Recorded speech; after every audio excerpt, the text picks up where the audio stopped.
안녕하세요. 반갑습니다. 양승준 교수인데요. 오늘 강의는 왜 감리교인의 DNA에 대해서 한번 우리 학습해 보도록 하겠습니다. 자, DNA라는 말 많이 아시죠? 인간을 구성하는 그런 유전자, DNA가 이루어져서 뇌가 된다, 또 단백질, RNA 만들어서 사람이 된다라는 것을 또 생물학적으로, 유전학적으로 볼 수가 있습니다. 안젤리나 졸리, 네, 이 DNA를 이용해서 자기가 유방암에 걸릴 확률을 86% 알아낸 후에 미리 유방을 절제했던 그런 수술 경력이 있습니다. DNA의 어떤 효력이라고 할 수가 있겠죠. 저는 이렇게 생물학적이고 또 유전학적인 DNA뿐만 아니라 신앙적인 DNA도 존재한다고 생각해요. 그래서 우리가 감리교인으로서 또 감리교인의 어떤 DNA가 우리 몸속에 내포되어 있고 또 흐르고 있다는 것을 저는 생각을 합니다. 그래서 오늘 어떤 DNA가 감리교인의 DNA이고 우리의 몸속에서 또 우리의 마음에서 또 우리의 신앙에서 또 우리의 어떤 영성에서 흐르고 있는 DNA인지 한번 살펴보고자 합니다. 자, 감리교인의 DNA, 사무엘 웨슬리 또 수산나 웨슬리, 존 웨슬리 목사님의 아버지 어머니죠. 두 분이 만난 것은 어떤 성경 공부 모임이었는데요. 삼위일체를 사무엘이 수산나 웨슬리에게 가르쳐 주면서 서로 눈이 맞았다 그래요. 그 삼위일체 교리를 공부하면서 서로 사귀게 되었습니다. 스라에 19명의 자녀들을 낳았는데요. 그 중에 10명이 생존하고 9명은 먼저 하늘나라로 갔습니다. 10명 중에 아들이 셋, 그리고 딸이 7이었던 그런 성별을 볼 수가 있죠. 사무엘 웨슬리, 또 존 웨슬리, 찰스 웨슬리 이렇게 셋 아들이 우리가 잘 알고 있는 또 유명한 그런 존과 찰스의 출생이라고 할 수 있습니다. 딸들은 그렇게 그 돈이 많아야 좋은 곳에 시집을 가게 됐는데 그렇지 못해서 우리에게는 많이 알려져 있지는 않죠. 네. 자, 살았던 그 집이고요. 아까 보셨던 건 목회했던 교회, 그 교회에서 존 웨슬리 목사님이 부목사로 목회를 하기도 했습니다. 아버지랑 같이. 그 에퍼스라는 시골 도시에 있는 그런 곳입니다. 여기는 목사 사택이라고 할 수가 있어요. 올드 레크리고요. 부엌의 모습입니다. 키친의 모습이죠. 여기에서 사무엘 웨슬리 랑 수산나 웨슬리랑 또 10명의 자녀들이 같이 식사를 했을 거예요. 또한 수산나 웨슬리 아주 철저한 교육이 유명하죠. 그래서 여기에서 아마 아이들을 식탁 대화뿐만 아니라 밥상머리 교육을 아주 철저하게 시켰을 거라 생각을 합니다. 실제로 그랬어요. 그리고 여기에서 설교도 많이 하고요. 사무엘 웨슬리 목사님이 출장이라든가 어디 런던에 설교를 하러 가면 이곳에서 마을 사람들을 가르쳤다고 합니다. 근데 너무 잘 가르치니까 마을 사람들이 막 200명씩 몰려와서 또 수산나 웨슬리의 성경 공부와 설교를 듣기도 했다 그러죠. 그래서 사무엘 웨슬리에게 남편에게 편지를 보냈어요. 내가 부엌에서 사람들한테 설교하니까 너무 많이 묻는 사람이 모여들었다. 그랬더니 답장에 설교하지 마. 설교 내가 할 테니까 당신은 설교하는 사람이 아니야. 뭐 이렇게 답장이 왔다고 합니다. 약간 사무엘 웨슬리 목사님은 뭐랄까요? 조금 소심한 그런 성격의 소유자였던 걸로 좀 짐작이 되죠. 자, 올드 렉토리에 있는 여러 가지 물품들입니다. 이렇게 가구들도 진열이 되어 있어요. 이 사진들은 제가 다 직접 찍어온 거기 때문에 무슨 저작권의 문제는 전혀 없습니다. 자, 여기는 사무엘 웨슬리 목사님의 무덤인데요. 존 웨슬리 목사님이 여기에서 설교를 한 적이 있어요. 왜 여기서 설교를 했냐면 당시 영국 성공회, 그러니까 감리교가 처음부터 감리교로 이렇게 만들고 또 교단을 세운 게 아닙니다. 성공회의 갱신 운동이었어요. 아버지 사무엘 웨슬리 목사님도 성공의 신부였고요. 존 웨슬리 목사님도 성공의 신부였습니다. 그런데 성공회가 좀 타락하고 너무 고교회적이고 너무 이제 권위만 내세우고 이러니까 불붙는 그런 영성운동, 부흥운동, 갱신운동을 혁신운동을 해간 거죠. 그런데 성공회 사람들은 좋아하지 않았습니다. 너희들 왜 밖에 나가서 설교하고 야외 설교하고 자꾸 뭐 사람들이 이렇게 소그룹으로 모이는 건 좋은데 왜 자꾸 교회를 떠나냐 뭐 이런 질타가 이어졌어요. 허가를 안 해줬어요. 웨슬리 목사님이 설교하도록. 그랬더니 이 웨슬리 목사님 나중에 본인의 소유인 이 치외법권 구역이라고 할 수 있는 아버지의 그 무덤에까지 올라가서 많은 사람들에게 복음을 전하는 모습을 우리가 볼 수가 있습니다. 자, 웨슬리 목사님이 1703년 출생인데요. 1709년에 이렇게 집에 불이 납니다. 아까 보셨던 올드 렉토리에 불이 나요. 그래서 어깨 위에 사람들이 이렇게 올라가서 웨슬리 목사님을 구해주는 그런 모습이죠. 아버지 사무엘 웨슬리는 여기서 간절히 기도를 하고 있습니다. 자, 확대해서 본 모습이죠. 이 사람이 누군지는 잘 모르겠어요. 마을 청년 같은데 뭐 이 사람이 누군지 알아내서 뭐 논문을 쓰면 학위를 뭐 바로 줄 수 있다. 뭐 이런 우스갯소리도 있습니다. 그래서 어린 존 웨슬리 목사님이 구출되는 거고 아마 큰형 사무엘 웨슬리 있지 않을까 저는 그렇게 나무 위에서 지켜보는 아이를 형 같지 않나 이렇게 생각합니다. 자, 기도하는 사무엘 웨슬리 아버지의 모습을 볼 수가 있죠. 자, 웨슬리 목사님은 성직자의 자녀였기 때문에 좋은 학교에 진학하기에 아주 유리했습니다. 공부도 잘했고요. 차터하우스에 진학했고 또 후에는 옥스퍼드 대학에 들어가게 돼요. 아버지도 옥스퍼드 대학, 형도, 동생도 또 할아버지도 옥스퍼드 대학 출신이죠. 영국에서 가장 좋은 대학이라고 할 수 있고요. 성직자와 귀족의 그런 자제들만 들어갈 수 있었던 대학입니다. 약간 어렵지만 공부 잘하는 아이들은 옥스퍼드가 아니라 캠브리지에 많이 갔던 것을 영국의 역사를 통해서 볼 수가 있죠. 이 해리포터에도 나오는 그 크라이스트 철치 장면입니다. 자, 링컨 컬리지에서 웨슬리 목사님이 근무를 했는데요. 어떤 근무를 했냐면 시간 강사를 했어요. 그래서 펠로우십이라는 시간 강사를 하면서 이렇게 연구실도 있고요. 또 거기에 있는 어떤 초상화 그리고 이렇게 책들도 잘 보존이 되어 있는 것을 우리는 가서 볼 수가 있습니다. 자, 존 웨슬리 목사님의 회심 많이 유명하죠. 우리는 5월달 마지막 주 되면 이제 웨슬리 회심 기념주일 뭐 이렇게 해서 회심 기념을 지키는데 웨슬리 목사님의 회심 이야기하면 성결교 사람들은 1725년 회심도 아주 중요하게 이야기합니다. 이때는 어떤 회심이냐? 종교적 경험의 회심인데요. 세 권의 책을 읽고 그 영향을 받아서 완전한 하나님 사랑, 이웃사랑, 또 마음과 삶의 성결을 목표로 삼았던 1725년의 종교적인 회심도 중요하게 여깁니다. 그래서 이때 뭐 윌리엄 로라든가 제레미 테일러라든가 이런 사람들의 책을 읽고 하나님 사랑과 이웃 사랑이 중요하구나. 뿐만 아니라 마음과 삶의 성결이 중요하구나. 하나님을 사랑하려면 마음의 성결, 또 이웃을 사랑하려면 삶의 성결, 성화까지 나아가야 된다는 것을 목표로 삼아요. 그러니까 loving God and neighbor, 또 holiness of heart and holiness of life까지 이어지는 그 삶의 목표를 1725년, 그러니까 20대 때 했다는 것을 알 수가 있죠. 22살인가요? 25년이면 1703년 출생이니까. 네. 자, 1738년 5월 24일 우리가 잘 알고 있는 올더스게이트 회심입니다. 복음적 회심, 하나님으로부터 주어진 의롭다함으로 말미암아서 또 회개하고 자신을 깨닫고 성화의 과정으로 오게 되는 그런 것을 확신하는 회심이 바로 복음적 회심이에요. 책을 읽고 종교적 회심을 했다면 1738년은 복음적인 회심을 한 거죠.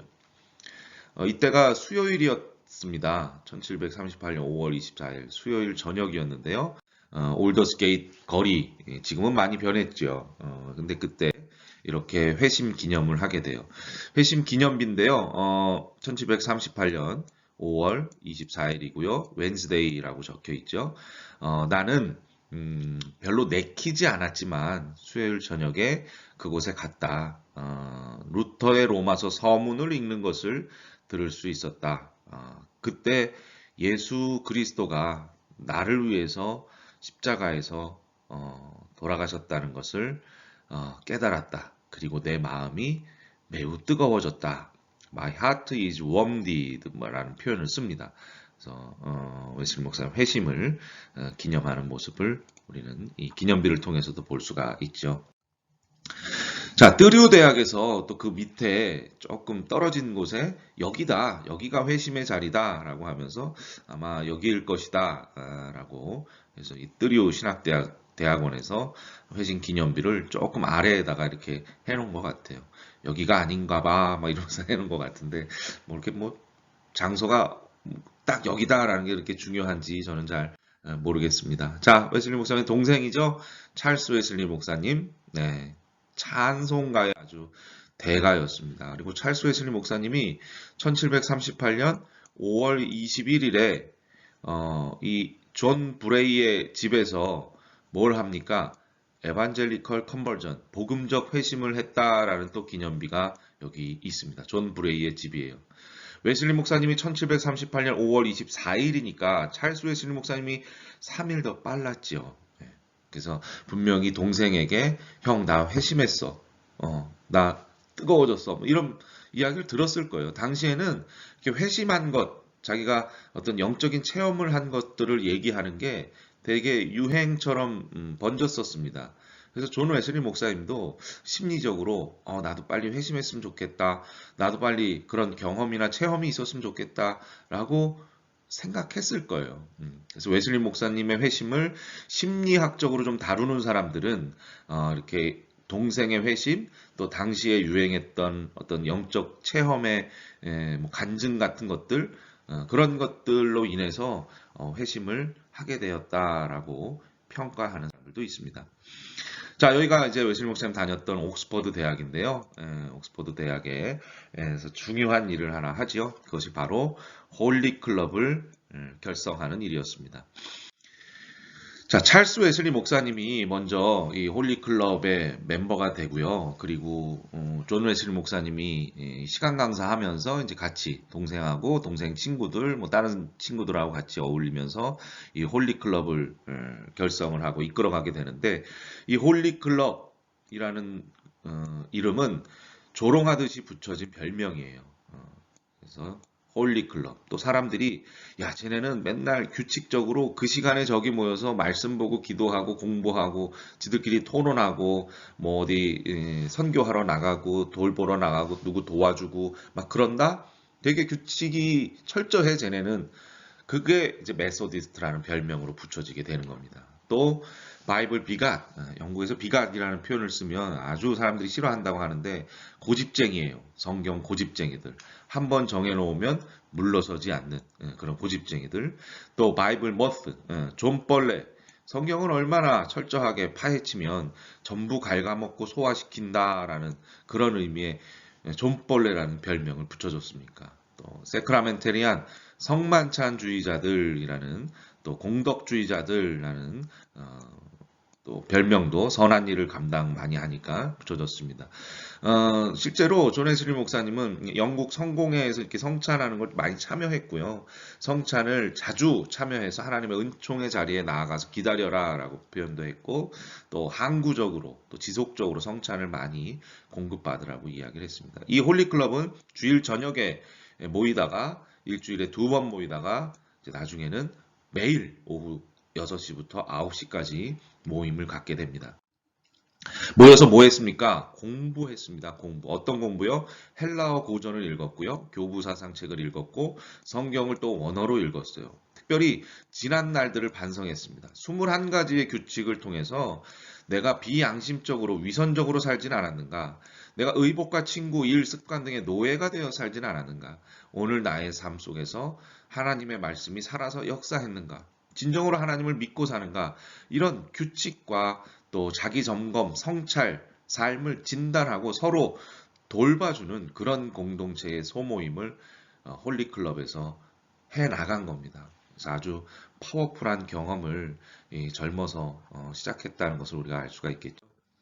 자, 홀리클럽에서 한 일들 계속해서 볼까요? 성경 공부보다도 성경 존벌레라는 그런 별명을 더 좋아했어요. 성경을 먹고 소화시키고 생활 속에서 살아내는 것, 그것이 성경 존벌레의 어떤 의미라고 할 수가 있겠죠. 그래서 머리에서 알고 끝나는 게 아니라 공부하고 끝나는 게 아니라 그것을 소화시켜서 생활 가운데 펼쳐나가는 모습이 홀리클럽에서 나타났다고 할 수 있죠. 일주일에 2번 금식하는 일도 홀리클럽에서 행하던 일이었습니다. 존 클레이튼 같은 멤버가 이렇게 금욕과 또 절제, 경건의 생활에 아주 탁월한 탤런트가 있었어요. 그래서 일주일에 2번 금식하고요.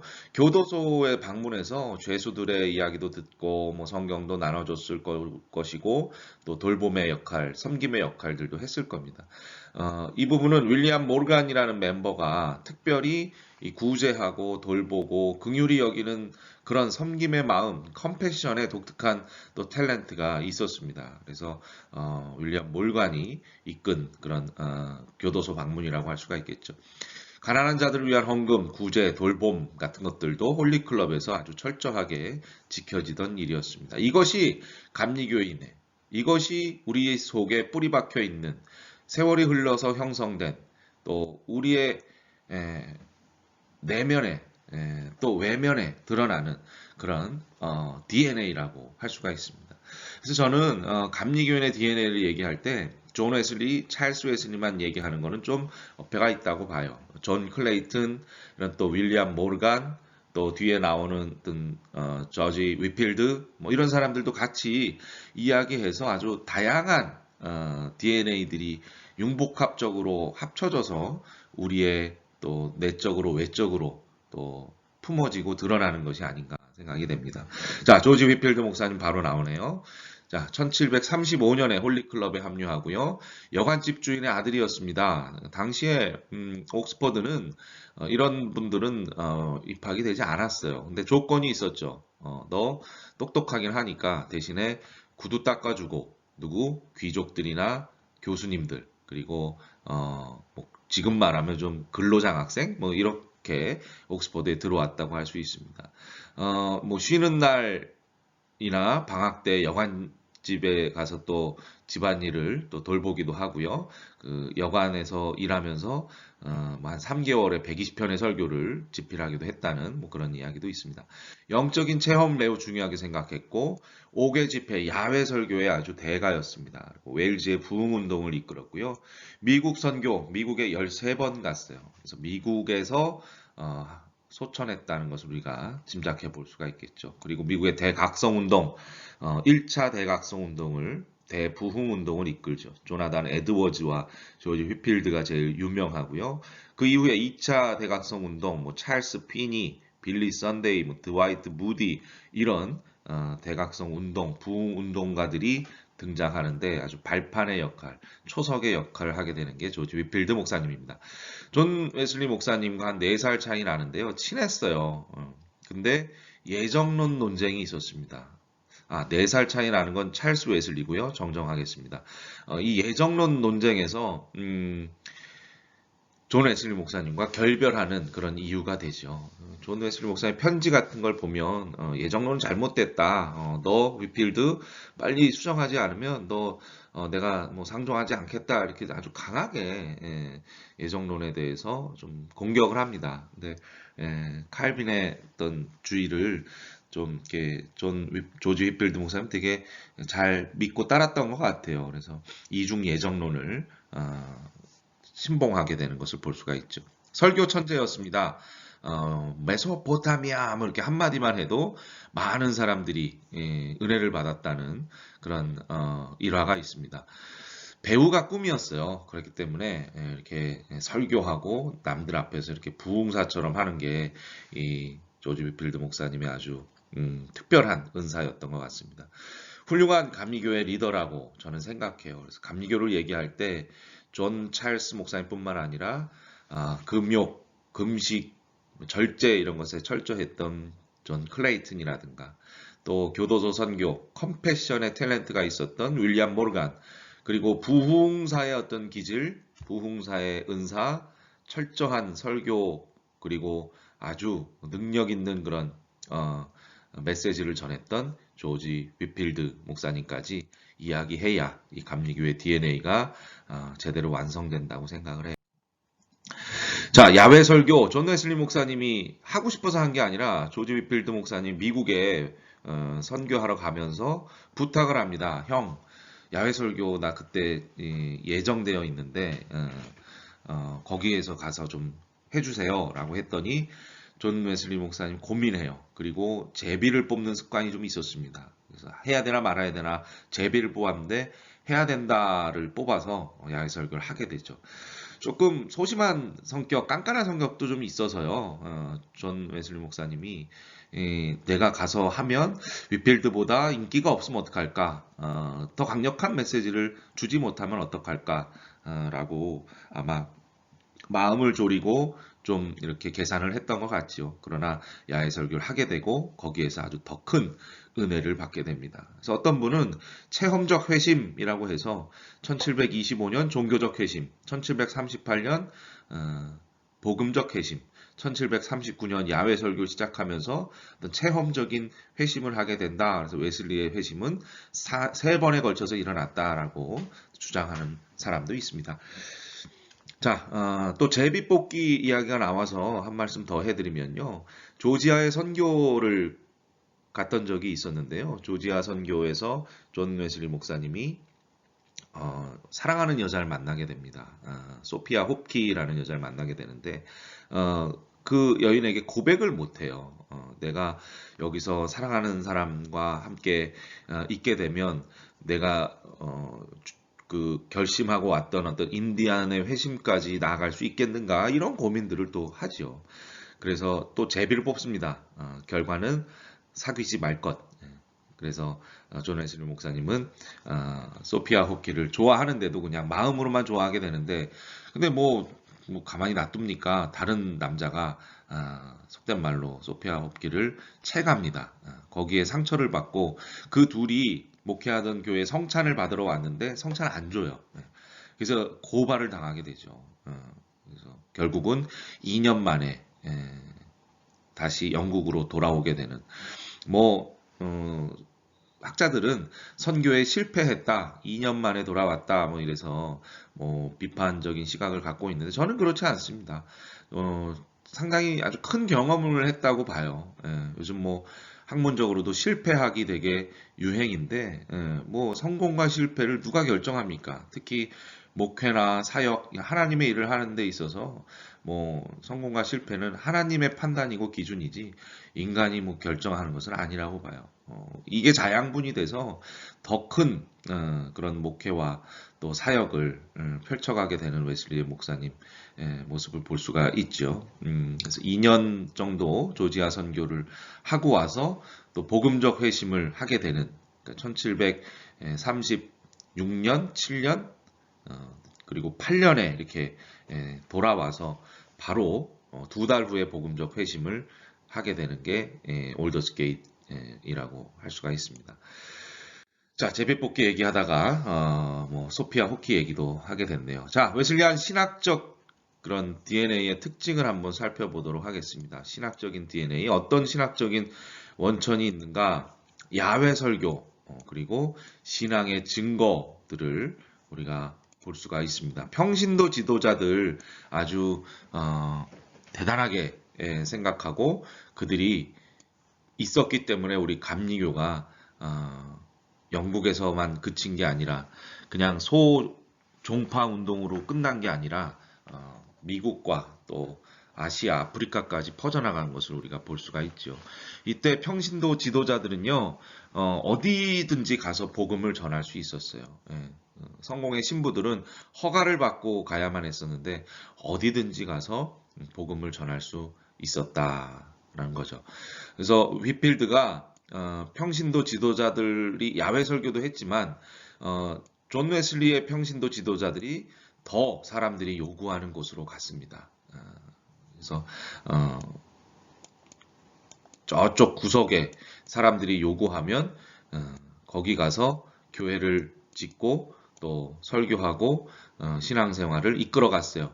그 교회의 이름이 무슨 도시 이름, 뭐 오렌지 카운티라 그러면 오렌지 카운티 퍼스트 메소디스트 처치, 그래서 오렌지 카운티 제일 감리교회라고 할 수가 있겠죠. 또 한 사람이 그 동네에 갑니다. 파송 받아서 가요. 그래서 그 제일감리교회랑 조금 떨어진 곳에서 교회를 또 세웁니다. 그 교회가 센트럴 메소디스트 처치라고 할 수 있죠.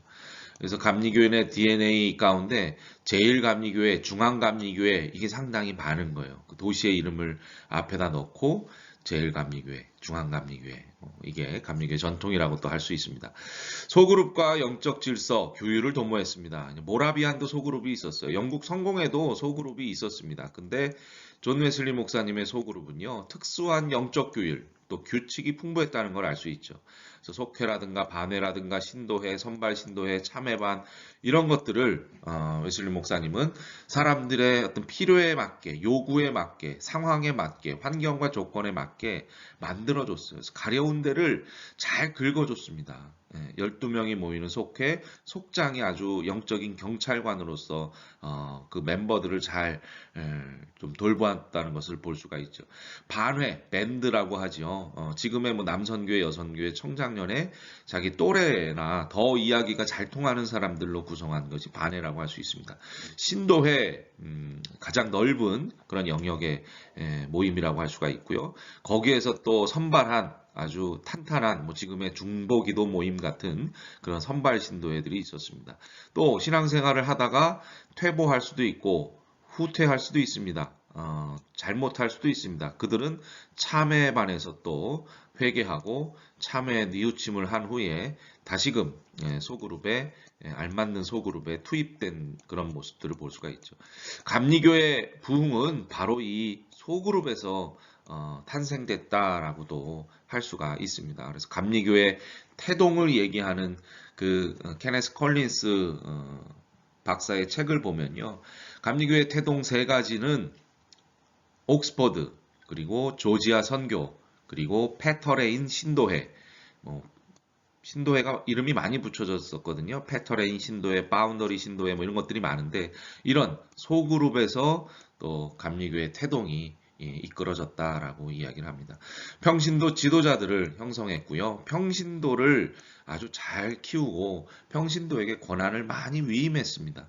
그래서 평신도 소그룹 리더들이 매우 많이 탄생했다는 것을 감리교의 특징으로 볼 수가 있죠.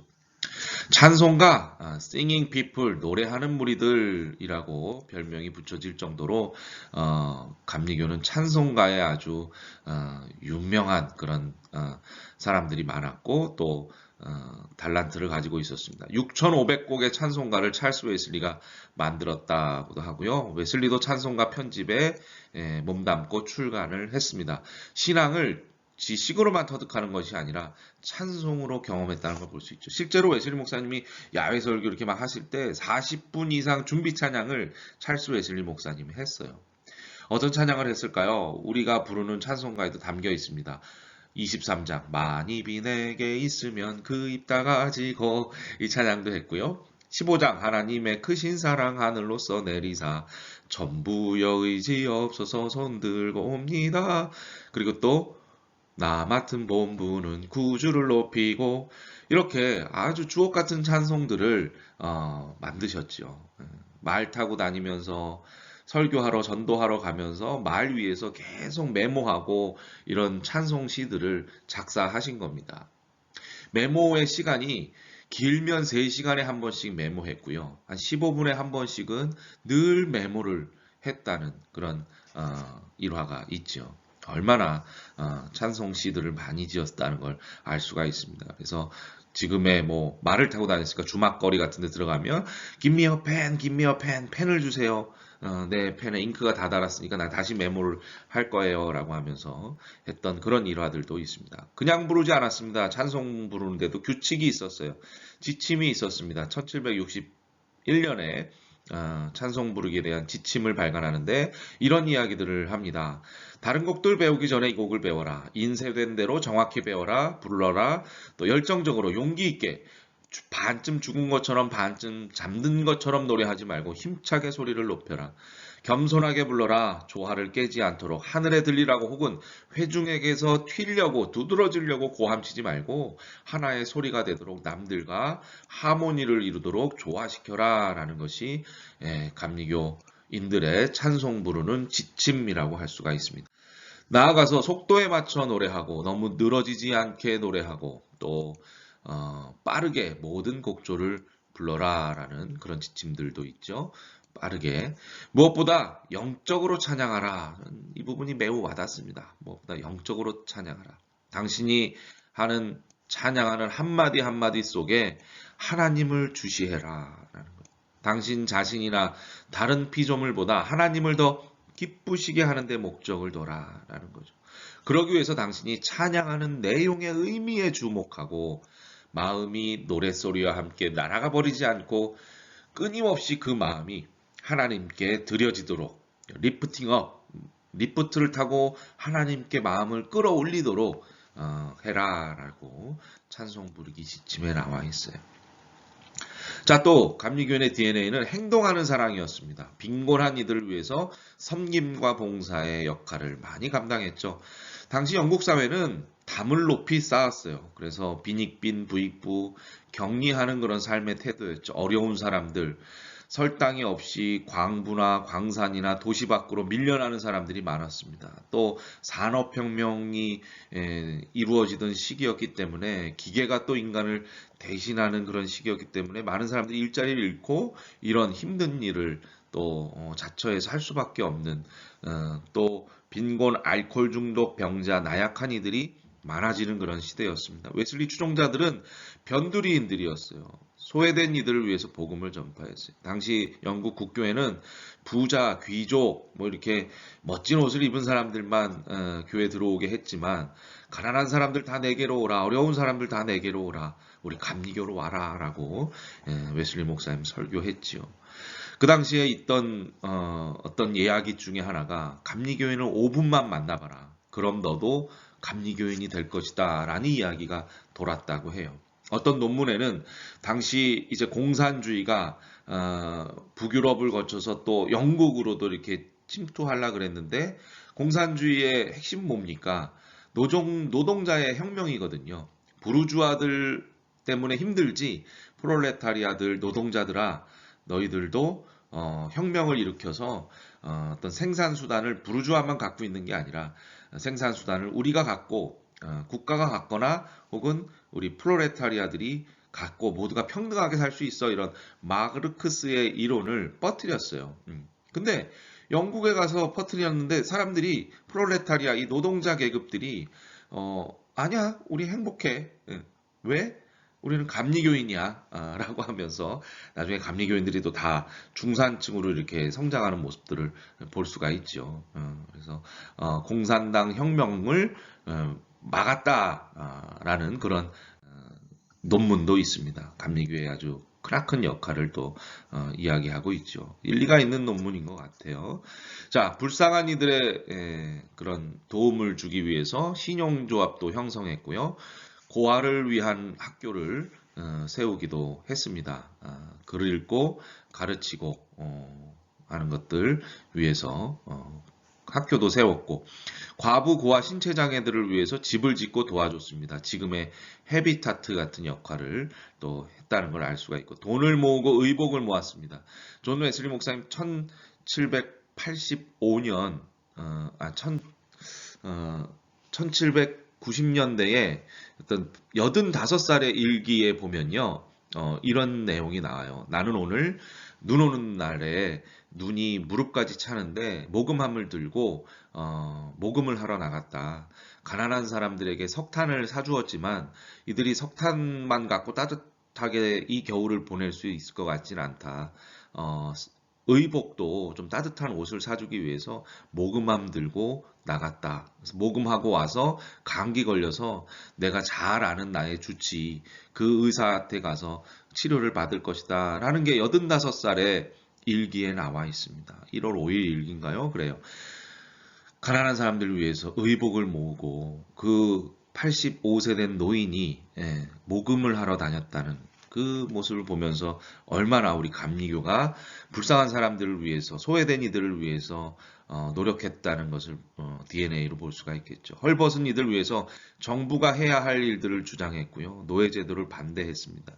치료소를 설치하기도 하고 돈 없이 치료받기도 했어요. 그리고 웨슬리 목사님 자신이 직접 병든 자들을 돕고자 노력했습니다. 그래서 잡지 등을 정기 구독했고요. 의학적인 지식을 터득하고 진단하면서 보살폈습니다. 민속적 방법으로 하면서도 의사에게 지원하도록 했습니다. 영국 국교의 전통에서 치유 전통이 있었기 때문에 웨슬리 목사님도 치유 전통에 따라서 사람을 고치는 것에 노력을 했다는 걸 볼 수가 있죠.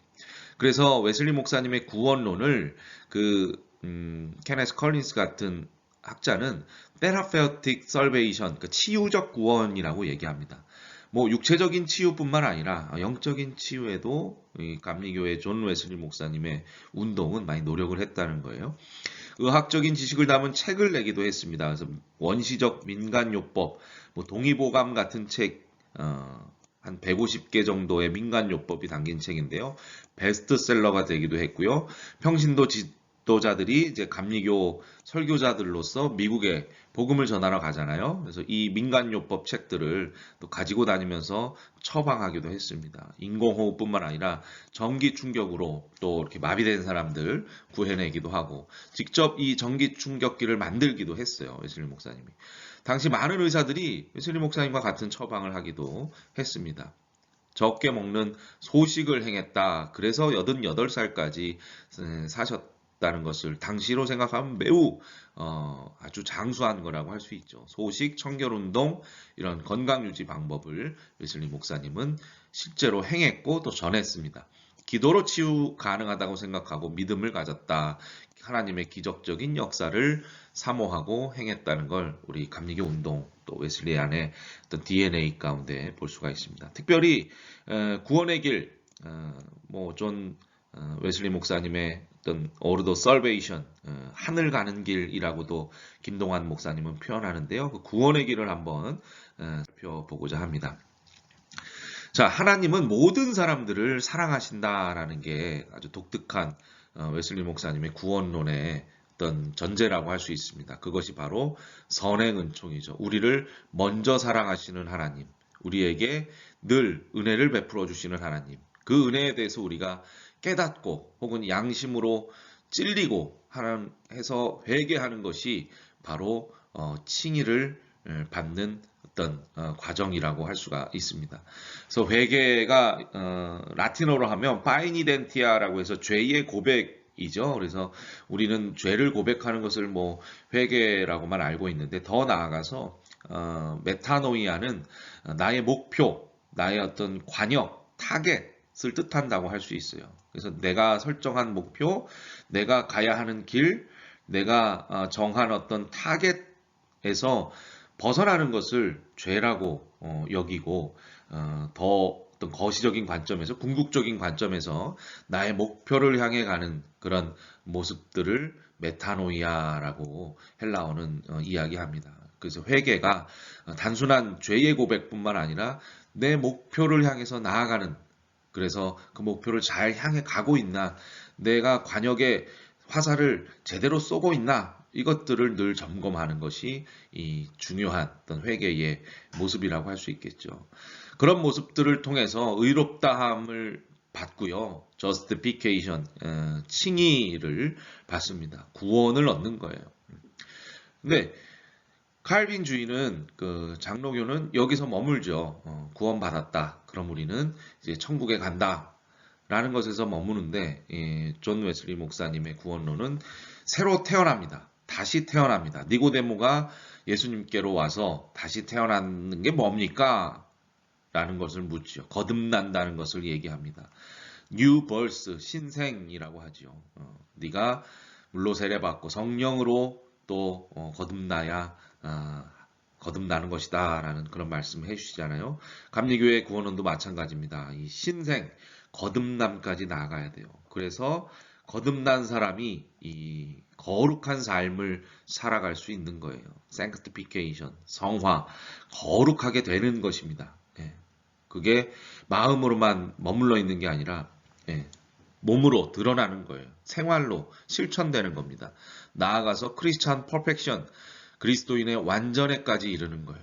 이 완전이 뭐 내가 완벽하게 되는 게 아닙니다. 완전으로 향해 나아가는 과정, 이 바로 크리스천 퍼펙션이라고 할 수가 있죠. 그리고 글로리피케이션, 영화에까지 이르는 것이에요. 존 웨슬리 목사님은 이 구원론을 아주 독특하게 설계를 하시면서 특별히 이 칭의의 어떤 기둥, 그리고 성화의 기둥, 이 칭의와 성화의 두 기둥을 매우 중요하게 생각하셨습니다. 그리고 이 다리가 현수교거든요. 여기가 영국에 있는 현수교입니다. 서스펜션 브릿지라고 이 줄들로 이어져 있어요. 줄들로 연결돼 있어요. 그래서 저는 이 줄들이 은혜의 수단, 은혜 받는 방편, 뭐 민즈 오브 그레이스라고 하죠.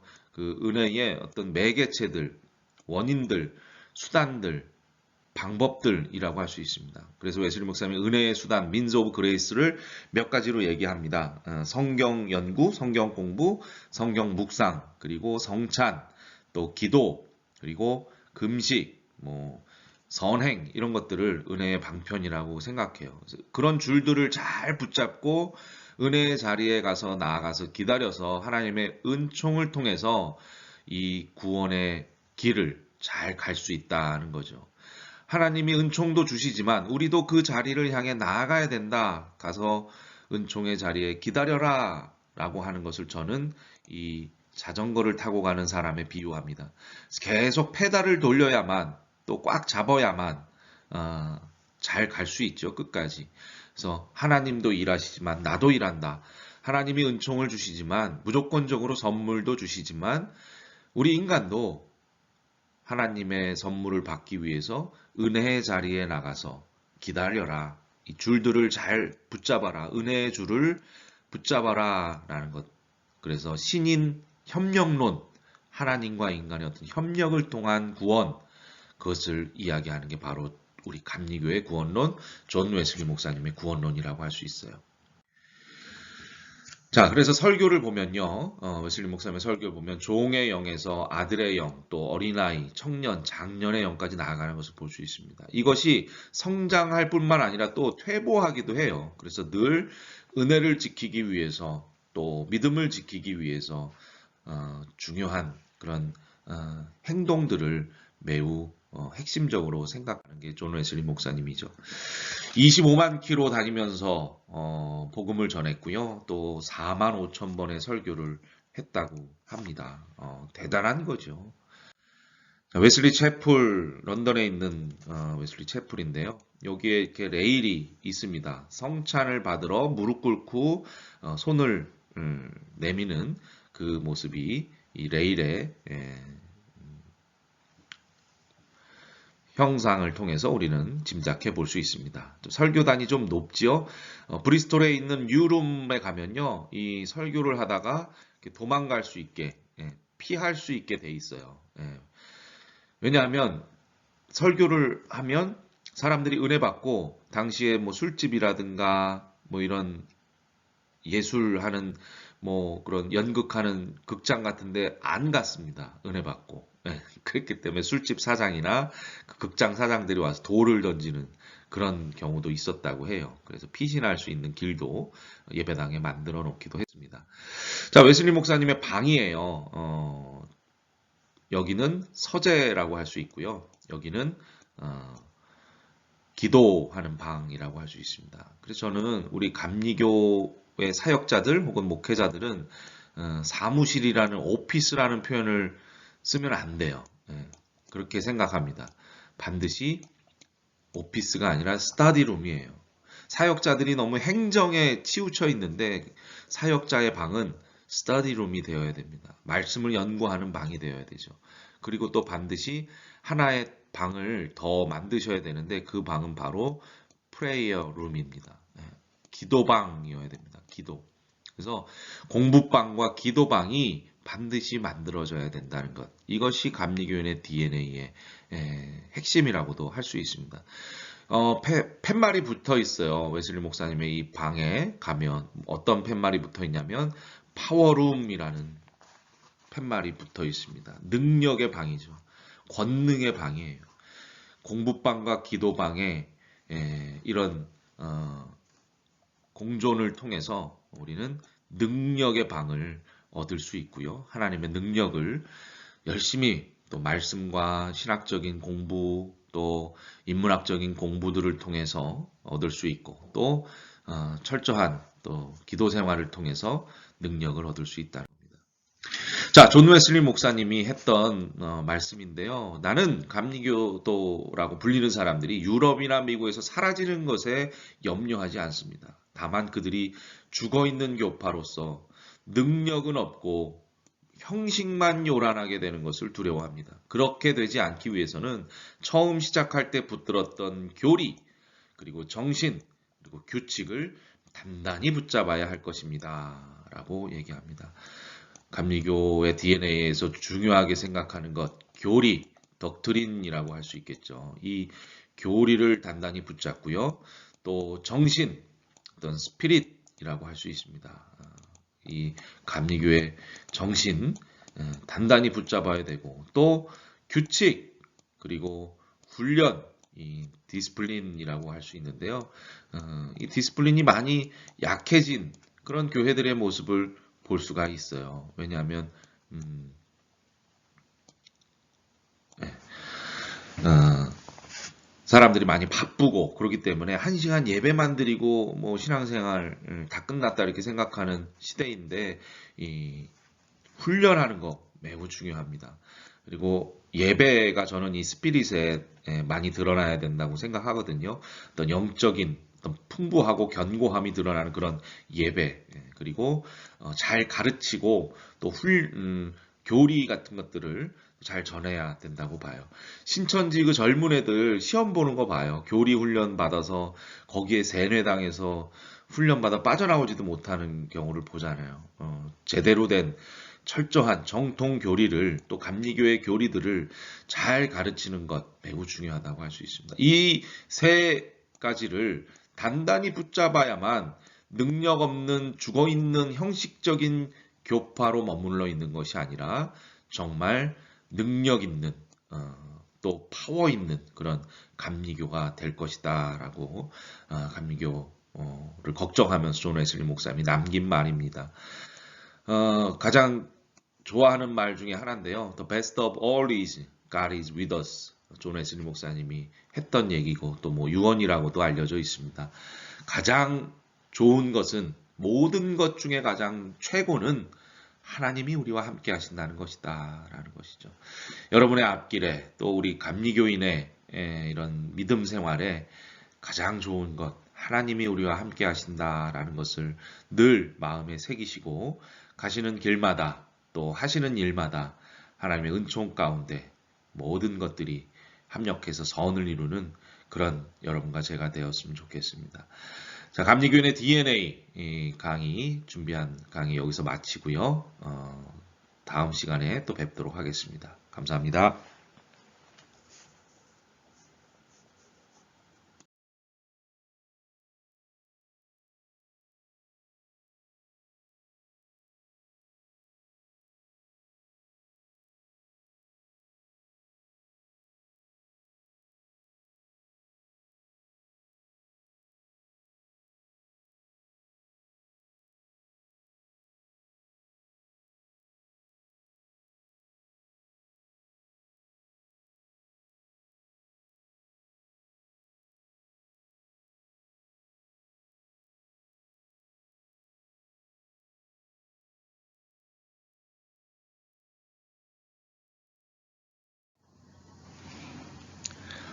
안녕하세요. 오늘은 개신교 역사의 발전을 한번 살펴보면서 첫 시간 수업을 이어가 보고자 합니다. 우리가 지난주에 감리교인의 DNA 한번 학습했었죠. 예, 그 DNA를 어디에서부터 이렇게 좀 역사적으로 전통적으로 출현했는지 이런 걸 좀 살펴볼 필요가 있을 것 같아요. 그리고 많은 교단들이 있고 교파들이 있잖아요. 그런 것들은 언제부터 어떻게 생겨났는지 오늘 수업을 통해서 간략하게나마 우리가 좀 알았으면 좋겠습니다. 그래서 시작을 할 텐데요. 뭐 많은 내용과 또 역사적인 사건들, 인물들이 있는데 그걸 다 다룰 수는 없고 아주 짧고 굵게 간략하게 이런 흐름으로 개신교가 발전했구나라는 것들만 여러분들이 좀 숙지하셨으면 좋겠어요. 자, 개신교 역사의 발전도를 한번 그림으로 보면요. 이 그림은 그 세인폴 스쿨 오브 시알라지 헨리 나이트 교수님이 수업 때 주셨던 그림이고 도표입니다. 이 그림만 잘 숙지하고 계셔도 뭐 개신교 역사의 발전도는 금방 캐치하실 수 있을 것 같아요. 제가 대면 수업 같으면 이 복사를 해서 이 복사지를 유인물을 하나씩 나눠드릴 텐데 여러분들이 지금 비대면 수업이기 때문에 프로테스탄티즘의 발전도입니다. 제가 여기 있는 영어를 여기에 이제 한글이나 뭐 또 인물은 그냥 그대로 좀 옮겨놨어요. 한번 좀 보시면 로마 카톨릭이죠. 로마 카톨릭. 로마 카톨릭이 언제 발전을 합니까? 로마 제국 때 392년에 그 이전에 313년에 기독교를 공인한 콘스탄티누스 대제 그리고 그 이후에 또 392년에 기독교가 로마의 국교회가 돼요. 예. 로마는 뭐 그리스 로마 신화를 잘 아시는 것처럼 많은 신들이 이렇게 다신적인 사상으로 있었던 나라였고 또 황제 숭배가 아주 강했던 그런 나라였습니다. 황제를 숭배하지 않으면 처형 혹은 상당한 어떤 반역죄에 처해졌던 그런 나라였죠. 그런데 콘스탄티누스 대제가 참으로 기독교를 받아들이고 또 기독교 국가로 로마가 발전할 수 있도록 어떤 초석을 다진 그런 왕이라고 할 수가 있어요. 전쟁에서 그 P하고 X 이렇게 써진 그 십자가 무늬를 보고 승승장구했던 그런 어떤 꿈에서의 역사를 우리가 또 알 수가 있겠죠. 자, 뭐 그건 나중에 기회가 되면 또 뭐 세계사나 또 교회사 시간에 또 여러분들이 한번 좀 알아보시도록 하고요. 그 이후에 이제 16세기가 도래하면서 영국은요 앵글리칸이 생겨납니다. 토마스 크랜머라는 그런 사람에 의해서 앵글리칸이 생겨나는데 이제 왕이 영국의 헨리 8세가 로마 카톨릭에 복종하지 않았어요. 예. 어떤 문제였냐면 이혼 문제였죠. 아니 나는 이 로마 카톨릭을 믿는 이 부인이 싫어. 그래서 앤하고 결혼을 하는데 로마 카톨릭에서 반대를 하죠. 그래서 난 니네 이 종교 싫어. 우리 영국은 독자적으로 할 거야. 이러면서 만든 게 앵글리칸입니다. 뭐 로마 카톨릭에서 떨어져 나와서 독자적으로 만든다고 했지만 거의 로마 카톨릭과 흡사한 그런 영국 국교회로서 16세기에 발판을 놓게 되죠. 자, 루터란입니다. 마틴 루터 1517년 10월 31일 비텐베르크 성당에 95개조의 반박문을 붙이죠. 말이 반박문이지 뭐 지금 얘기하면 뭐 자그마한 찌라시였다고 할 수 있어요. 이것을 주제로 나랑 토론해보자 라고 얘기했던 게 95개조의 반박문이었고요. 로마 가톨릭의 어떤 타락한 성직자들의 모습, 또 로마 가톨릭의 어떤 옳지 못한 그런 일들을 비판하면서 써붙여 놓은 게 95개조의 반박문이었습니다. 마틴 루터도 로마 가톨릭의 신부였죠. 근데 로마 가톨릭이 그때 여러 가지 잘못한 것 중에 하나가 면벌부를 판매한 거죠. 뭐 면제부라고도 하는데 이 면벌부를 사면 당신이 받아야 될 벌 뿐만 아니라 당신의 조상들이 받아야 될 벌도 다 면해진다 라고 하면서 면벌부를 산 동전이 면벌부 함에 땡그랑 떨어질 때 당신의 조상들 연옥에 있고 뭐 지옥에 있고 다 천국으로 갈 수 있다. 지옥은 아닌 것 같아요. 천국으로 갈 수 있다라고 한 게 로마 가톨릭의 어떤 돈을 모으고자 했던 그런 잘못된 이야기들이라고 할 수가 있겠죠. 루터는 그 교리적으로도 뭐 성경에 나오지도 않는 그런 면벌부를 왜 판매하느냐라고도 부딪혔지만 목회적으로 봤을 때 상당히 사람들이 거기에 현혹돼서 면벌부를 살아가요. 근데 면벌부를 살 때 뭐 그냥 개인적으로 막 나눠주지 않았거든요. 그렇게 판매하지 않았습니다. 어느 장소에 언제 와라 이러면서 면벌부를 판매했기 때문에 그 장소로 가기 위해서 또 평민들이, 그 소시민들이 멀리 이동을 하게 됩니다. 특히 나이가 지긋한 어르신들도 거기에 가야 되는데요. 강을 건너가기도 했어요. 추운 겨울에 강을 건너다가 얼어 죽기도 하고, 이 사람들이 에, 너무 많이 다치고 상처 입고 하는 광경을 루터가 보고서 이게 목회적인 마음이 많이 든 거예요. 아, 저 불쌍한 사람들, 저 무지한 사람들, 저 로마 카톨릭은 저런 사람들을 이용해서 자기들의 배를 불리고 있다라고 하면서 또 목회적인 동기부여가 저는 더 있었다고 봅니다. 자, 어쨌건 그래서 일어났던 게 1517년에 10월 31일 95개조 반박문 사건, 그리고 종교개혁이 일어나게 되죠. 자, 쯔빙글리도 그 당시에 사람이었습니다. 루터보다 한 5개월 후에 태어난 사람이었는데요. 울리히 쯔빙글리, 많이 개혁적인, 아주 로마 카톨릭에 대한 모든 것들은 거부하고 정말 개혁적인 것들을 추구했던 사람이 바로 쯔빙글리입니다. 한 50년 후에 종교개혁의 2세대라고 할 수 있는 존 칼빈이 등장하죠. 그래서 쯔빙글리의 어떤 개혁적인 사상을 이어받아서 그것을 취리히에서 스위스에서 펼쳐간 그런 모습이라고 할 수가 있습니다. 그러니까 루터는 독일에서 또 쯔빙글리는 스위스에서 또 칼빈도 스위스, 특히 쭈리히에서 이렇게 개혁을 펼쳐갔죠. 그 당시는 뭐 어떤 국가가 전체적으로 통치한 게 아니라 어떤 도시별로 이렇게 뭐 지금의 말로 하면 뭐 봉건제라고 지금은 얘기하잖아요. 그래서 그 당시를 지칭할 때 봉건제라고 얘기하는데 그런 내용들이 아직도 있었기 때문에 그 도시를 관장하는 뭐 어떤 귀족이나 영주나 뭐 황제, 왕, 뭐 이런 사람들을 등에 업고 시작한 게 또 루터의 마틴 루터의 종교개혁이라고 할 수가 있겠습니다. 자, 리폼들을 또 전통으로 해서 급진적 아나베프티스트들이 등장하는데 제세례파들입니다. 그래서 그라벨이라는 사람들, 또 메노 시몬스 같은 사람들, 이렇게 또 레볼루션스 혁명주의적인 사람들이 또 메노나이트파를 만들게 되죠. 또 칼빈은 이제 리폼드 개혁교회를 이루게 되고요. 루터는 루터교를 이루는 사상을 전파하게 됩니다.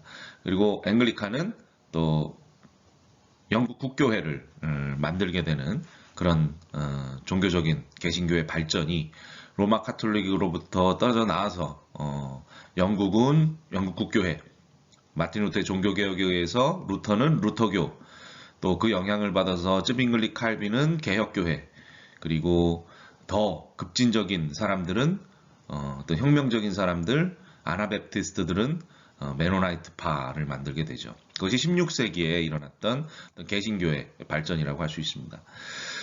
자, 영국 국교회의 영향을 받았어요. 그리고 칼빈의 영향을 또 받았어요. 그 사람들이 누구냐면 퓨리타니즘입니다. 청교도들이죠. 윌리엄 아메스 같은 사람이 창시자라고 할 수 있는데요. 이 청교도들은 여러분 잘 아시는 것처럼 1620년에 메이플라워 호를 타고 미국 신대륙으로 가게 되죠. 그것이 또 미국 역사의 어떤 시작이라고도 할 수 있고요. 또 이 퓨리타니즘들은 잘 살았어요. 그리고 그 양들을 많이 키웠습니다. 젠틀이라 그래서 그 자기의 지역에서 양들을 통해서 면화를 또 획득하고 그것을 그 당시에 이제 퍼져가는 식민지 국가나 또 영국의 어떤 산업혁명의 시초라고 할 수 있는 그런 아주 부를 이뤄가는 부르주아 계층이 청교도였습니다. 근데 영국 국교회가 그 부르주아 계층의 청교도들을 별로 좋아하지 않았죠. 그래서 너희들 국교회로 개정하지 않으면 여기 국교회에 소속하지 않으면 너희들 혜택을 주지 않겠다. 라고 해서 많은 청교도들이 미국으로 신앙의 자유를 찾아 이주하는 일들을 겪게 되죠.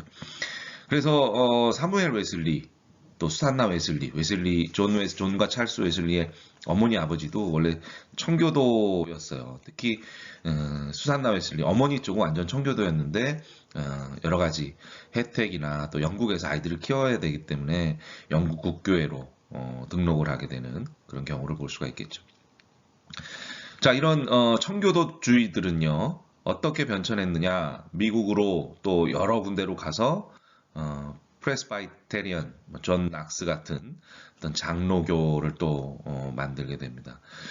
이 존 낙스는 존 칼빈하고 같이 이제 제네바 아카데미 출신이라고 할 수 있죠. 존 칼빈의 어떤 후예로서 스코틀랜드의 종교 개혁을 일으켰던 아주 훌륭한 사람이라고 할 수 있습니다. 그래서 스코틀랜드 장로교회 혹은 여러 장로교회들을 확산시킨 종교 개혁자라고 할 수 있어요. 또 청교도에서 나온 분파 중에 하나가 컨그리게이션이라고 할 수 있는 존 오웬 회중교회라고 할 수 있고요. 또 침례교인들도 이 청교도주의에서 탄생을 했다고 볼 수가 있습니다. 베프티스트들, 또 퀘이커 교도들도 이 청교도주의에서 확산이 된 분파 중에 하나인데요. 조지 폭스 같이. 그래서 퀘이커는 원래는 쉐이커였어요. 뭐 이렇게 막 흔들다라는 걸 쉐이커라 그러잖아요. 이들은 무슨 예배 드릴 때 설교도 없고 뭐 찬양도 없고 그냥 서로 손잡고 성령께서 나에게 임해 주시기를 간구하면서 간절히 묵상합니다. 그래서 나에게 성령이 임재하면 바로 떨어요. 그 쉐이커. 그걸 같이 춤을 춥니다. 근데 이 퀘이커 교도가 미국에서 잘한 일들이 있죠. 바로 전쟁을 반대하고 또 노예제를 폐지하고 하는데 아주 열정적으로 참여를 하게 됩니다. 그 종교의 어떤 사회적 참여로 인해서 또 깊이 있는 묵상 뭐 이런 걸로 인해서 퀘이커 교도가 아주 각광을 받게 되죠. 자, 루터란은 17세기에 어떻게 전통을 물려받았습니까? 파이어티즘, 경건주의들이 이제 전통을 물려받았습니다. 필립 스페너 같은 사람들이 경건주의자들이라고 할 수 있겠죠. 뭐 경건주의자들이 뭐 우리가 흔히 알고 있는 바와 같이 뭐 경건하게 기도만 했다, 묵상만 했다 이건 아니에요. 선을 행하기 위해서도 많이 노력한 모습들을 볼 수가 있습니다. 자, 영국 국교회의 어떤 신학적인 그런 바통을 이어받은 사람은 리차드 후커라고 할 수가 있고요. 이 영국 국교회는 다시 에피스코팔 감독교회, 뭐 회중교회, 회중은 아니고 이런 영국 성공회로 공적인 그런 에피스코팔로 이제 나아가게 되죠. 그 영국 국교회의 신부였던 성직자였던 존 웨슬리 어떤 일들을 일으킵니까? 부흥운동을 일으켜요. 웨슬리안 어웨이크닝, 대각성 운동을 일으켜요. 웨슬리적인 운동을 일으켜요. 웨슬리 운동을 존과 찰스 웨슬리. 근데 저는 존과 찰스 웨슬리뿐만 아니라 지난주에 감리교인의 DNA를 말씀드린 것처럼 뭐 유명한 설교자, 훌륭한 설교자 조지 휘필들도 있었고 또 존 클레이튼의 어떤 금욕, 금식, 절제도 있었고 윌리엄 몰간 같은 교도소 선교, 이웃사랑, 타인을 돌보는 거, 섬기는 거 이런 것도 다 웨슬리안 어웨이킹에 포함이 된다고 생각합니다. 이들이 대각성 운동을 일으키고 성공회를 변혁시키고 혁신시키고 갱신시키면서 나타난 것이 바로 메소디스트예요. 감리교 운동이 된 거죠. 자, 이 파이어티즘은 경건주의는 18세기에 들어서서 뭘로 발전하냐면 모라비안 형제들로 발전합니다. 모라비안 형제들을 이끈 사람이 바로 친첸도르프라고 할 수 있겠죠. 헤른후트라는 지역에 성스러운 영적인 그런 의미를 갖고 있는 헤른후트라는 지역에 친첸도르프 백작이 그 지역을 사서 여기에 우리가 경건을 실천하고 또 많은 이들을 섬기면서 돌보는 우리만의 어떤 신앙 공동체인 형제단을 만들자라고 해서 그곳에서 만든 게 모라비안 형제들이에요. 자, 존 웨슬리의 이 대각성 운동은요, 이 모라비안의 영향도 많이 받았죠. 가장 많이 받은 영향이 어떤 경건의 훈련, Works of Piety, 그리고 또 Works of Mercy, 자비의 훈련, 뿐만 아니라 깊이 있는 어떤 영적인 감동, 나아가서 소그룹 훈련을 가장 많이 영향을 받은 게 바로 모라비아 형제단이라고 할 수 있습니다. 영국 국교회도 소그룹이 있었어요. 그래서 그런 영향들도 국교회로부터 많이 받았고 국교회의 어떤 전통들도 웨슬리 목사님이 많이 받았죠. 그래서 늘 기회 있을 때마다 성찬을 수행해라 라는 것을 우리 알 수 있습니다. 뿐만 아니라 이 존 칼빈이 영국 국교회에 영향을 미쳤습니다. 그래서 그 칼빈의 어떤 영향들도 청교도의 영향들도 웨슬리 운동에서 나타났다는 걸 우리는 간과할 수는 없습니다. 자, 이 회중교회는 18세기에 뭐 유니테리안이라고 얘기하는데요. 저도 그렇게 잘 아는 교파가 아니라서 더 이상 뭐 설명은 뭐 할 수 없지만 여러분들이 또 한번 자료를 찾아보시기 바랍니다. 존 낙스의 장로교회는 19세기에 레스토레이션니즘으로 회복주의라는 교파로 발전이 됩니다. 그래서 그리스도의 교회들, 그리스도의 제자들, 여러분 많이 들어보셨죠? 그리스도 교회. 예. 저 KC 대학교인가요? 어디 그 강서구에 있는 대학 있잖아요. 옛날 그리스도 신학대학. 거기가 바로 이 회복주의 교회들이라고 할 수가 있습니다. 그래서 그리스도의 교회, 그리스도의 제자들로 발전한 것을 볼 수가 있죠. 이게 스코틀랜드 장로교회 창시자인 존 낙스의 영향을 많이 받은 거예요. 그러니까 캐나다 토론토 대학의 컬리지에 속한 그 학교 중에 하나가 존 낙스 컬리지가 있습니다. 신학을 많이 전공해요. 낙스 컬리지에서. 자, 메소디스트들은 어떻게 발전합니까? 19세기에 들어서 헐리니스 무브먼트 성결 운동으로 발전합니다. 대각성 운동으로, 부흥 운동으로 발전해요. 어디서요? 미국으로 가서 발전하죠. 팔머 같은 사람, 찰스 피니 같은 사람, 1세대, 여기에 조지 휘필드도 들어가고요. 또 2세대 또 사람들도 이제 등장을 하게 되죠. 자, 여기서 나타났던 교단은 처치 오브 더 나사렛 교단 잘 아시죠? 대전에 있는 나사렛 신학교. 또 셀베이션 아미 뭡니까? 구세군이에요. 예, 구세군. 자, 원래 구세군의 창시자였던 사람도 감리교인이었습니다. 영국에서.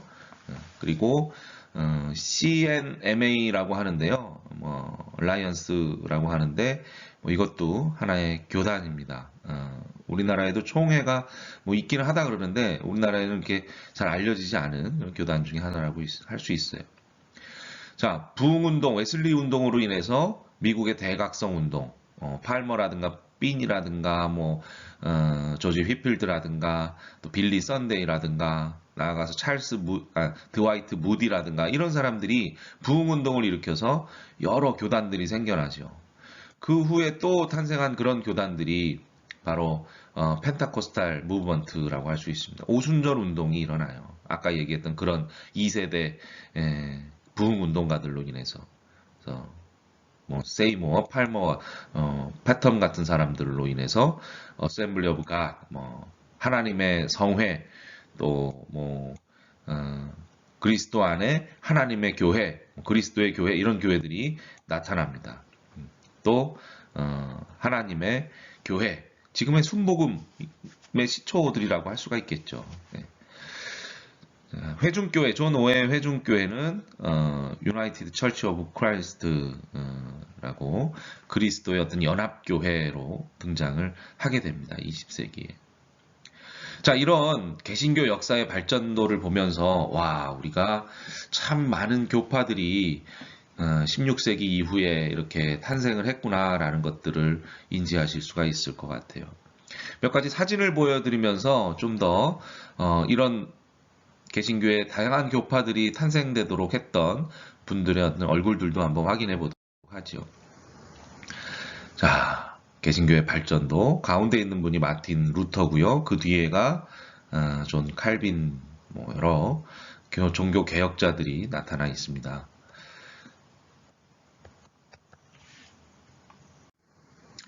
자, 아까 얘기했던 헨리 8세 로마 카톨릭과 결별하고 우리만의 종교를 영국에서는 만들어 가겠다라고 단언하고 국교회를 창시했던 사람이죠. 그리고 토머스 크랜머가 바로 그 영국 국교회의 캔터베리 대주교 최초의 영국 국교회 대주교라고 할 수 있습니다.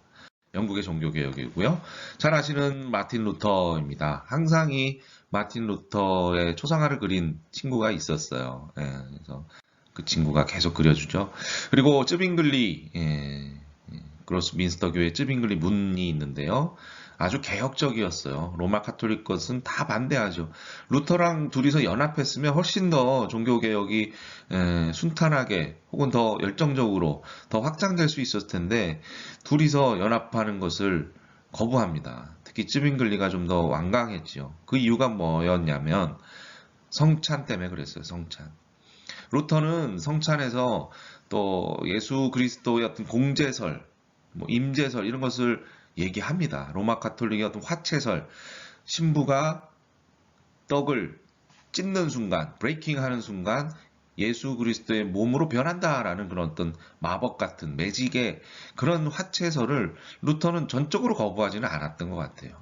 그래서 거기에 예수님이 임재한다 영적으로라고 얘기했지만 쯔빙글리는 그런 게 어딨냐? 그냥 성찬은 기념하는 거다라고만 얘기하죠. 그래서 우리 한국 교회의 성찬이 뭐 지금은 뭐 여러 교회들이 뭐 월삭 때도 하고 뭐 자주자주 하는 교회들도 있는데 많이 안 했죠. 어떤 절기 유명한 절기 때만 하고 약간 쯔빙글리의 영향을 좀 받았다는 것은 우리는 체크해 볼 수 있습니다. 자, 성찬 때문에 둘이서 연합하지 못했던 그런 일화를 말씀을 드리고요. 자, 한 50년 후에 나왔던 칼빈입니다. 존 칼빈. 아주 날카롭게 생겼죠. 아주 똑똑하게 생겼어요. 자, 아주 레디컬 개혁적이었던 16세기에 더 개혁적이었던 콘라드 그라벨이라는 아나베프티스트 운동가라고 할 수가 있습니다. 아나베프티스트들은 이제 재세례파들인데요. 세례를 다시 받는 거예요. 유아 세례로 자기의 어떤 명확한 어떤 신앙의 표현이라든가 고백이라든가 이런 걸 인정할 수 없다. 성인이 돼서 다시 세례받고 제대로 믿어라. 그리고 제대로 개혁하고 혁신하고 제대로 우리가 신앙생활 하자라고 주장했던 것들이 이제 아나베프티스트들이라고 할 수 있습니다. 탄압받고 미국으로 많이 쫓겨나게 되죠. 메노 시몬스입니다. 메노나이트파라고 할 수 있죠. 제세례 신앙 운동. 그래서 유아 세례를 인정하지 않고 개인의 종교적인 자유 인정을 정리하였습니다. 폭력에 반대하는 비폭력주의를 주장해요. 그렇지만 10,000명의 순교자를 낼 정도로 이 아나베프티스트들이 많이 탄압을 받게 되죠. 이 제세례 신앙운동에 뿌리를 두고 있는 메노나이트파도 탄압을 받아서 신대적으로 많이 이주를 하게 됩니다. 그런데 아까 말씀드렸던 이 제세례파들의 비폭력, 어떤 평화주의 그 일화가 하나 있는데요. 자기를 뒤쫓다가 이제 탄압을 받으니까 보안관이 자기를 뒤쫓아요. 제세례파 중에 한 명이 자기를 뒤쫓다 물에 빠진 보안관을 구출하고 화형을 당했던 그런 더크 빌렘스의 일화를 묘사한 그림입니다. 원수사랑, 비폭력을 아주 급진적으로 실천하는 이 아나베프티스트들의 삶의 단면을 잘 보여주는 대목이죠. 저는 이 제세례파들이 무슨 유아 세례를 거부하고 세례를 다시 주는 거 뭐 그건 아니다 뭐 이런 교리적인 거 말고 정말 이런 원수사랑, 비폭력 이런 것들을 급진적으로 실천하는 이런 훌륭한 신앙의 모습을 좀 본받을 필요가 있지 않나 생각을 합니다. 자, 제세례파들이 탄압을 받고 이렇게 처형당하는 그림이고요. 침묵주의자라는 그런 별명이 붙어 있기도 했습니다. 비폭력, 평화, 원수사랑 이걸 아주 급진적으로 실천한 사람들이라고 할 수 있죠. 자, 제세례파의 많은 그런 지도자들의 모습을 초상화로 보실 수 있고요. 자, 영국 청교도 윌리엄 아메스 아까 말씀드린 것처럼 17세기에 이제 등장을 해서 영국에서 좀 탄압을 받고 왜냐하면 종교적으로도 물론이지만 자본가들이었어요. 양들을 잘 기르면서 아주 부르주아 계층으로 성장한 사람들이었기 때문에 나라 입장에 봤을 때는 이들이 눈에 가시처럼 생겼겠죠. 그래서 1620년에 1차적으로 메이플라워를 타고 미국으로 이주를 하게 됩니다. 자, 독일에서 나타났던 사람들이죠. 경건주의, 루터의 후예들, 필립 스페너 같은 사람들, 아주 경건한 그런 삶을 추구했던 사람들입니다. 자, 존 낙스, 아까 말씀드렸던 칼빈과 같이 제네바 아카데미에서 수학하고 그리고 장로교를 스코틀랜드와 여러 지역으로 퍼뜨린 그런 장로교인이라고 할 수가 있어요. 유니테리안 존 오웬이라는 또 지도자인데요. 보시면 되겠고요. 자, 침례교도들이 또 이렇게 퍼져나가게 됩니다. 미국에서. 그래서 미국에서 가장 17세기, 18세기, 뭐 19세기까지 부흥한 교단은 이 베프티즘이에요. 그리고 메소디스트들입니다. 감리교와 침례교가 상당히 많이 부흥하죠. 왜냐하면 이들은 급진적인 원수사랑, 비폭력, 뭐 이런 실천적인 모습이 있었고, 감리교도들도 마찬가지로 저 구석구석 가서 그 평신도 설교자들이 이웃을 내 몸처럼 사랑하고 목회를 정말 아주 참신하게 정말 따뜻하게 이렇게 잘했어요.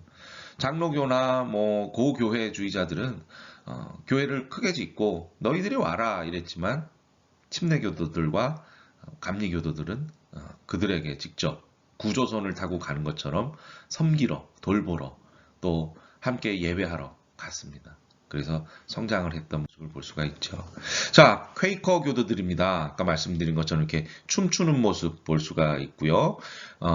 퀘이커의 어떤 반대, 모든 전쟁이라고 했던 이런 반전운동, 또 노예제 폐지운동 이런 것들을 통해서 매우 급진적으로 사회에 참여한 퀘이커 교도들의 모습을 볼 수가 있어요.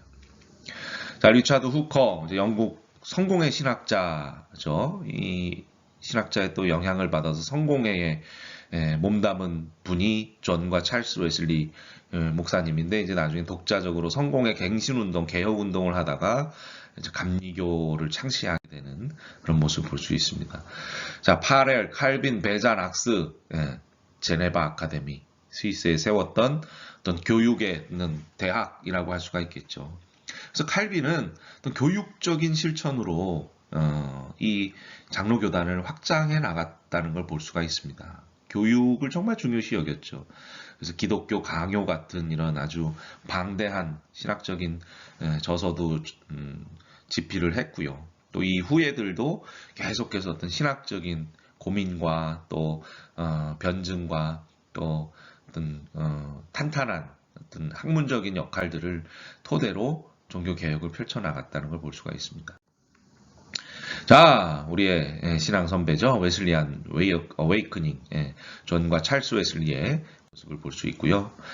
자, 영국 성공의 에피스코팔리안들의 모습을 또 이렇게 우리가 심벌로 볼 수가 있습니다.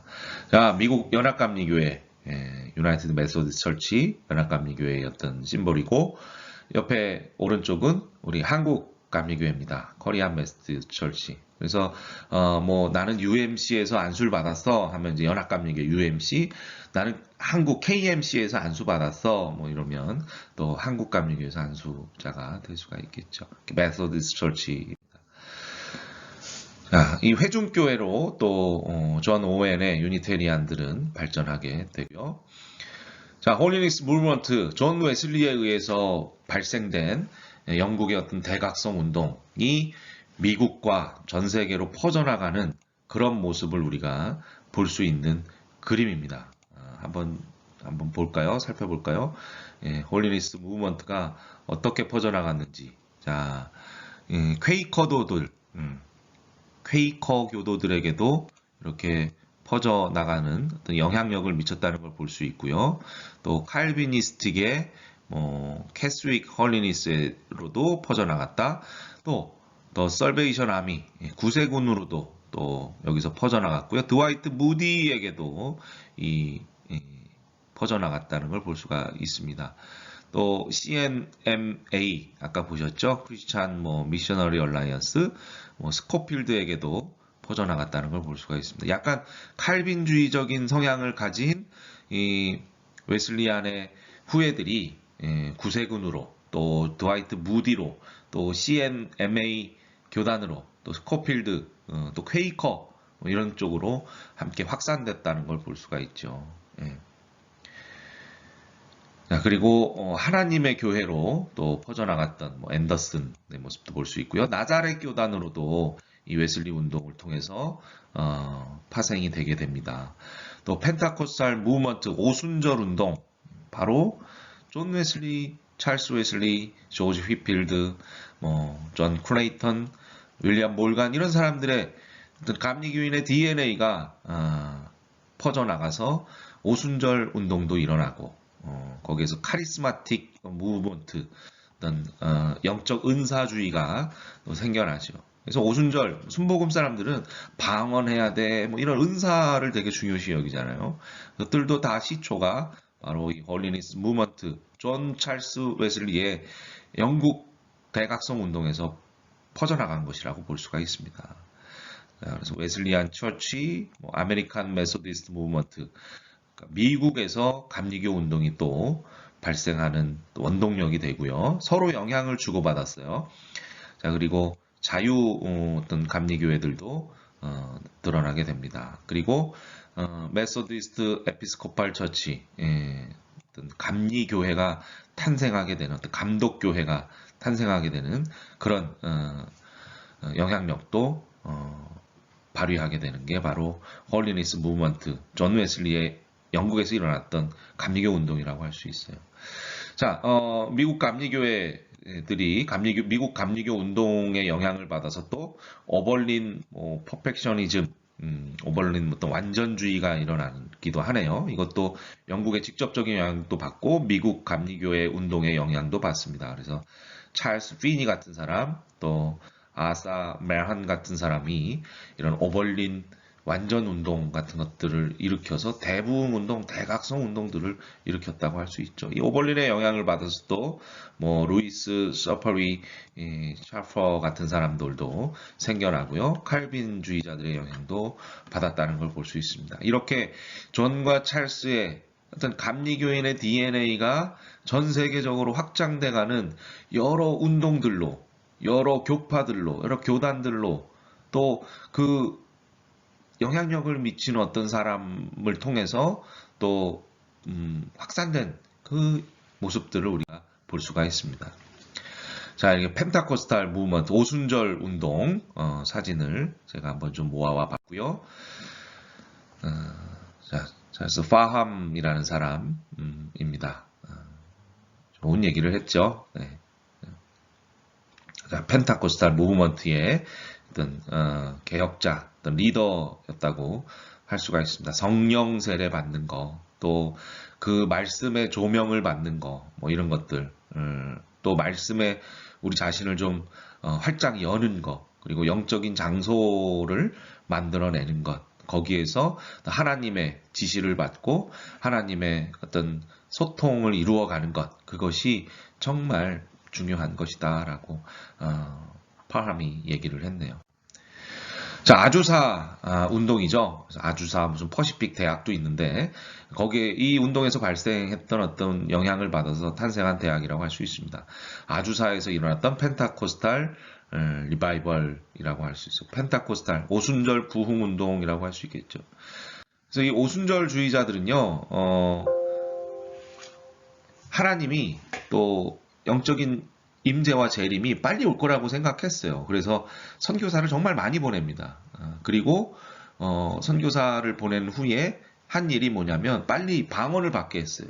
왜냐하면 선교사가 나갔는데 그 나라에 말이 안 통하는 거예요. 그래서 빨리 말이 통하기 전에 은혜 받고 성령 받고 또 구원 받고 또 하나님 금방 오시니까 재림 임하시니까 너희들 천국에 가려면 빨리 이거 따라해. 그래서 방언이라는 은사를 아주 중요하게 생각하고 지금도 그 전통이 남아있죠. 그 영향이. 예.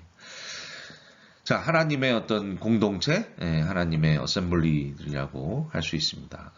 하나님의 교회들이 일어났죠. 뭐 캠벨이라든가 스톤 같은 사람들, 회복주의 운동을 일으킨 사람들이라고 할 수가 있어요. 그리고 CNMA 발음하기도 좀 쉽지 않은데요. Christian and Missionary Alliance 어떤 그리스도와 어떤 선교의 무슨 뭐 연합 같은 그런 공동체라고 할 수 있습니다. 뭐 심볼을 보니까 뭐 왕관도 있고 뭐 성찬의 잔도 있고 저건 뭐 포도주를 따르는 잔인가요? 뭐 십자가도 있고 심볼이 되게 독특하고 또 전 세계적인 지구를 표현한 그런 심볼도 들어가 있네요. 자, 이러한 교파들이 우리나라에 또 한국의 선교사로 많이들 들어오시고 또 영향을 미치게 됩니다. 그래서 장로교 통합 가장 큰 교단이라고 할 수 있겠죠. 대표적인 신학교가 광나루에 있는 장신대. 그 장신대가 또 여기저기 지역에 있죠. 뭐 부산의 부산장신, 뭐 대구에 있는 영남신대, 또 뭐 서울 장신도 생겼고요. 또 여러 곳에 퍼져 있는 게 또 장로교 통합 측의 장신대학교라고 할 수가 있습니다. 우리나라의 아주 대표적인 교단이라고 할 수 있겠죠. 그리고 고신총회라고 매우 보수적인 그런 학풍을 가지고 있고요. 부산에 있는 고신대학교가 그 몸이라고 할 수 있어요. 이 고신총회가 주장하는 아주 가장 핵심적인 자기들의 자랑은요. 우리는 일제 때 신사참배를 거부했다. 다른 교단들은 다 거기에 임하고 절했지 우리는 안 했다. 우리만이 정통이다. 뭐 이런 아주 많이 보수적인 사람들은 그런 얘기들도 합니다. 자, 한국 기독교 장로회 총회 기장이라고 할 수 있죠. 요 병점에 있는 한신대학교가 기독교 장로회라고 할 수 있어요. 자, 하나님의 성회, 하나님의 성회, 또 구세군도 있고요. 기독교 대한 성결교회. 이 하나님의 성회는 지금의 순복음이라고 할 수 있는데요. 대학은 저 안양 쪽에 명학인가요? 안양인가요? 한세대학교가 신학교로 자리하고 있습니다. 구세군 있고요. 또 기독교 대한 성결교회. 그러니까 성결교회도 기독교 대한하고 예수교 대한하고 이렇게 나눠져 있는데요. 서로 친합니다. 기독교 대한 기성이라고 하는 교단은 부천에 있는 서울신학대학교. 거기가 교단인 어떤 본거지 신학생을 배출한다고 할 수 있고요. 예수교 대한성결교회, 성결대학교 들어보셨죠? 안양의 명학역에 있는 그 성결교회 이 두 분파가 이루어져 있습니다. 다 웨슬리의 사중복음 이런 거 공부해요. 다 웨슬리안의 후예들입니다. 또 여러분 잘 아시는 바로 우리의 교단 기독교 대한 가미에 KMC, 존 웨슬리 탄생 뭐 그런 휘장을 변형했다 나와 있죠. 자, 기독교 한국 침례회, 침례교회, 뭐 기침이라고도 하는데요. 침례교 신학대학은 대전에 자리하고 있습니다. 자, 이렇게 다양한 교단들 또 다양한 교단들의 어떤 원천이 되었던 많은 16세기부터였던 개신교의 발전들을 우리가 한번 살펴볼 수가 있었습니다. 여러분들이 선교사로서 이제 사명받고 어디 가서 선교하시든지 이런 다양한 교파들이 또 자리하고 존재한다는 걸 또 캐치하시고 그 교파들이 가지고 있던 특성 또 다양성 어떤 교리라든가 목회라든가 어떤 삶의 어떤 다각적인 모습들을 여러분들이 좀 잘 아시고 그것들을 이렇게 배제하거나 배척하는 것이 아니라 저는 함께 연합하고 같이 또 손을 잡고 도모해가는 그런 아주 뭐랄까요 포용력 깊은 그러나 또 카리스마 있는 영적인 그런 선교사 분들로 살아가시기를 간절히 바랍니다. 자, 이런 교파들을 또 도면으로 나타낸 것입니다.